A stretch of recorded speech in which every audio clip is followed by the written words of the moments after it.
এই যে মাসটার নাম কি? মুহররম মাস। কার মাস? হ্যাঁ, শাহরুল্লাহিল মুহররম। এই মাসটা হলো আল্লাহর মাস। আমরা অনেক কিছু জানি না, না জানাটা কিন্তু মুমিনের জন্য ভালো না। আল্লাহ সুবহানাহু ওয়া তাআলা 12টা মাস দিলেন। এই 12টা মাস কখন ছিল জানেন? কখন ছিল? আকাশ এবং জমিন যখন সৃষ্টি হয়েছে, সাথে সাথে আল্লাহ সুবহানাহু ওয়া তাআলা 12টা মাসকে আল্লাহ সৃষ্টি করেছে। জানি না। এরপরে আল্লাহ সুবহানাহু ওয়া তাআলা 4টা মাসকে মর্যাদাশীল করলেন। মর্যাদাশীল মাসের মধ্যে মুহররম মাসটাকে কি বললেন? আমার মাস। আল্লাহু আকবার, আল্লাহু আকবার। ঠিক ওই মাসের মাঝেই একটা দিন আছে, যে দিনের ব্যাপারে রাসূল সাল্লাল্লাহু আলাইহি সাল্লাম আমাদেরকে এভাবে জানিয়েছেন। একটা হাদিস আপনাদের কাছে বলি, তাহলে আপনারা ক্লিয়ার হয়ে যাবেন ইনশাআল্লাহ। ওই মাসের ব্যাপারে রাসূল সাল্লাল্লাহু আলাইহি সাল্লাম আমাদেরকে জানালেন যে ওয়ান আব্দুল্লাহ ইবনে আব্বাস রাদিয়াল্লাহু তাআলা আনহু আন্না রাসূলুল্লাহ সাল্লাল্লাহু আলাইহি সাল্লাম কাদিমাল মাদিনাতা। রাসূল সাল্লাল্লাহু হযরত আব্দুল্লাহ ইবনে আব্বাস থেকে বর্ণিত, রাসূল সাল্লাল্লাহু আলাইহি সাল্লাম মদিনাতে পা রাখলেন, ঢুকলেন। ফাওয়াজাদাল ইয়াহুদা সায়মান ইয়াউমা আশুরা। রাসূল সাল্লাল্লাহু আলাইহি সাল্লাম পেলেন, মদিনাতে ঢুকি দেখতে পেলেন যে ইহুদিরা আশুরার দিনে রোজা রাখে। কোন দিনে? কথা আসছে। ফাকালা লাহুম রাসূলুল্লাহ সাল্লাল্লাহু আলাইহি ওয়াসাল্লাম। রাসূল সাল্লাল্লাহু আলাইহি সাল্লাম ইহুদিদের রোজা দেখে তাদেরকে বললেন, মা হাদাল ইয়াউম আল্লাযী তাসুমুনা। এই যে রোজা রাখছো, এই রোজা রাখার পেছনে এই দিনটা মাহাত্ম্য কি? কেন রোজা রাখছো এই দিনে? রাসূল সাল্লাল্লাহু আলাইহি সাল্লাম কাকে জিজ্ঞাসা করছে? যারা ইহুদিদেরকে জিজ্ঞাসা করছে, তোমরা রোজা কেন রাখো এই দিন, আশুরার দিনে কেন রোজা রাখছো? ফাকালু, তখন তারা জবাব দিল, হাদা ইয়াউমুন আযীম। এটা অত্যন্ত মর্যাদার দিন, এটা অত্যন্ত মর্যাদার দিন। আনজাল্লাহু ফীহি মূসা ওয়া কওমাহ। এই দিনে আল্লাহ সুবহানাহু ওয়া তাআলা মূসা আলাইহিস সালাম এবং তার কওমকে নাজাত দিলেন।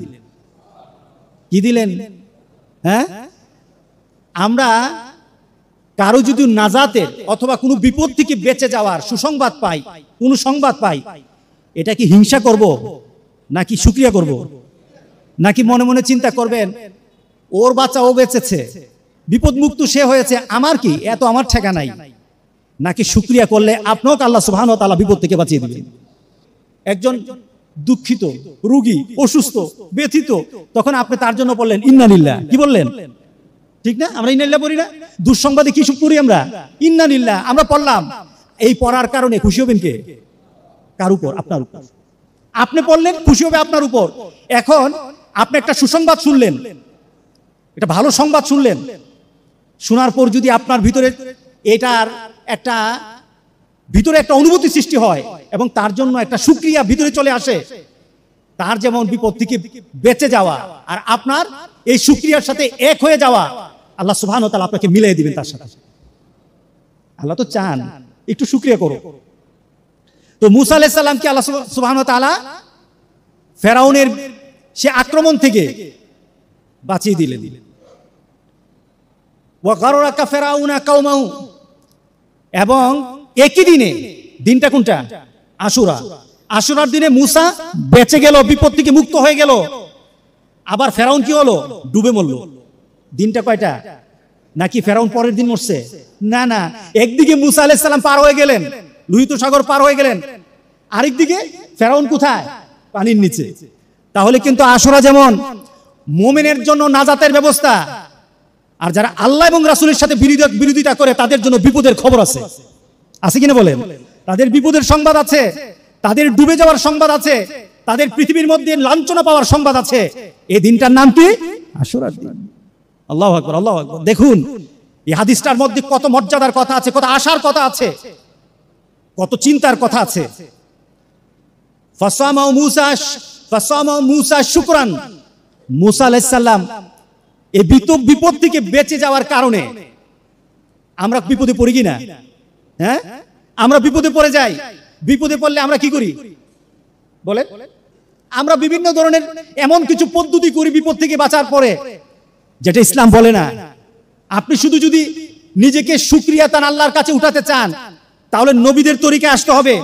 নবীরা যখন আল্লাহর শুকরিয়া করতো, আল্লাহর শুকরিয়া জানানোর জন্য সর্বোৎকৃষ্ট পদ্ধতি হলো রোজা রাখা। কি রাখা? আপনাকে আল্লাহ সুবহানাহু ওয়া তাআলা রূপ থেকে মুক্তি দিয়েছে, সুস্থ যখন সবল হয়ে যাবেন রোজা রাখবেন। আপনি বিপদে পড়ে গেছেন, বিপদ থেকে যখন উদ্ধার হয়ে যাবেন, উদ্ধার হওয়ার সাথে সাথে আল্লাহর কাছে শুকরিয়া করবেন, রোজা রাখবেন। আপনি যখন আপনার সন্তান বিদেশের বাড়িতে বিপদে পড়ে আছে, কারো অসুস্থ সন্তান আছে, কারো অসুস্থ ভাই আছে, কারো অসুস্থ মা আছে, বাবা আছে, পরিবার পরিজন অসুস্থ হয়ে পড়ে আছে, বিভিন্ন বিপদে পড়ে আছে, আল্লাহর কাছে বলে মাবুদ রোজা রাখেন, আল্লাহর কাছে উসিলা দেন রোজা দিয়ে। আর রোজা যখন আপনি বিপদ থেকে মুক্তি হয়ে যাবে আপনার সন্তান পরিবার পরিজন, সাথে সাথে রোজা রেখে আল্লাহ শুকরিয়া করেন। এই পদ্ধতি কার? নবী রাসূলদের। এই পদ্ধতি কার? নবী রাসূলদের। নবী রাসূলদের পদ্ধতি। রাসূল সাল্লাল্লাহু আলাইহি সাল্লামকে তারা বলল, মুসা আলাইহিস সালাম রোজা রেখেছে, ফেরাউনের আক্রমণ থেকে আল্লাহ যে বাঁচিয়ে দিয়েছেন তার জন্য রোজা রেখেছে। ওয়া নাহনু নাসুমু, আর আমরা তো মুসার উম্মত, আমরা এই কারণে মুসার অনুসরণ করে রোজা রাখি। দিনটা কোনটা? আশুরা। মনে করেন দিনটা কোনটা? আশুরা। সুবহানাল্লাহ। ফাকালা রাসূলুল্লাহ সাল্লাল্লাহু আলাইহি সাল্লাম ফানাহনু আহাক্কু ওয়া আউলা বিমুসা মিনকুম। তোমরা রোজা রাখো, বুঝলাম মুসাকে আল্লাহ সুবহানাহু ওয়া তাআলা নাজাত দিয়েছে, এর জন্য রোজা রেখেছেন শুকরিয়া করে। তোমাদের থেকে তো আমি মুসার নিকটে, তোমাদের থেকে তো আমি তো মুসার অতি আপন, আমি আপন, আমার উম্মত আপন। কারণ আমি যেই তরিকাতে আছি, মুসা যেই তরিকাতে ছিল আমি সেই তরিকাতে, আমার উম্মত সেই তরিকায়। আল্লাহু আকবার বলি। তোমাদের আহাক্কু, হকের দিক থেকে আমি অনেক অগ্রগামী, মুসার অতি নিকটে আমি। এর জন্য রাসূল সাল্লাল্লাহু আলাইহি সাল্লাম ফাসামাহু রাসূলুল্লাহ সাল্লাল্লাহু আলাইহি ওয়াসাল্লাম, রাসূল সাল্লাল্লাহু আলাইহি সাল্লাম রোজা রাখলেন। কি করলেন? রোজা রাখলেন। ওয়া আমারা বিসিয়ামিহি, রাসূল সাল্লাল্লাহু আলাইহি সাল্লাম কিয়ামত পর্যন্ত উম্মতকে বললেন, আদেশ করলেন রোজা রাখো। দিনটা কোনটা? আশুরা।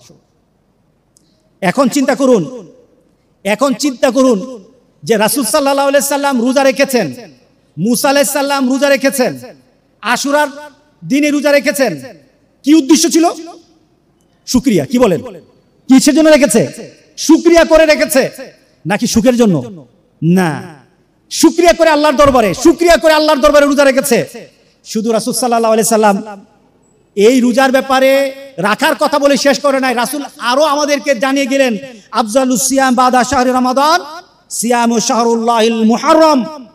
রমজান মাসে রোজার পরে সবচাইতে উত্তম রোজা হলো এই মুহররম মাসে, আল্লাহর মাসে, শাহরুল্লাহিল মুহাররম। শাহরুল্লাহ বলা হয়েছে, আল্লাহর মাসে রোজা রাখা হলো সবচেয়ে উত্তম। রমজান মাসের পরে এই রোজা সবচেয়ে উত্তম। সুবহানাল্লাহ। মোমেন কত গাফেল, বুঝি না, বুঝানোই যায় না। মোমেনকে বুঝানোই যায় না, মুসলমানকে বুঝানোই যায় না আমল কোনটা, মোমেনকে বুঝানোই যায় না। সুতরাং আজকে বেশি বাড়াবাড়ি নয়, আমরা রোজা রাখবো ইনশাআল্লাহ। বলি ইনশাআল্লাহ। আমাদের জন্য আগামীকাল পরশুদিন রাসূল সাল্লাল্লাহু আলাইহি ওয়াসাল্লাম একটা রেখেছেন, এরপরে বললেন আমি যদি আগামী বছর বেঁচে থাকি তাহলে আমি দুইটার ব্যবস্থা করব। কেন করব? ইহুদিরা একটা রাখে, আমি ইহুদিদের খেলাফ করব, বিপরীত করব, দুইটা রাখবো। 9 তারিখ 10 তারিখ, 10 তারিখ 11 তারিখ, হয়তো রাখবেন 9 তারিখ 10 তারিখ, নতুবা 10 তারিখ 11 তারিখ, অথবা আরেকটা পদ্ধতি হলো 9ও রাখবেন, 10ও রাখবেন, 11ও রাখবেন। বেশি করলে ভালো না খারাপ? হ্যাঁ, রোজা যত বেশি রাখবেন কোনো অসুবিধা আছে নাকি? হারাম সময় ছাড়া, হারাম দিনগুলি ছাড়া যে কোনো সময় আপনি রোজা রাখেন, আপনার রোজার কারণে মর্যাদা আল্লাহ বাড়াই দিবেন, আপনার মর্যাদা বাড়বে। সুতরাং আমরা রোজা রাখতে রাজি আছি তো?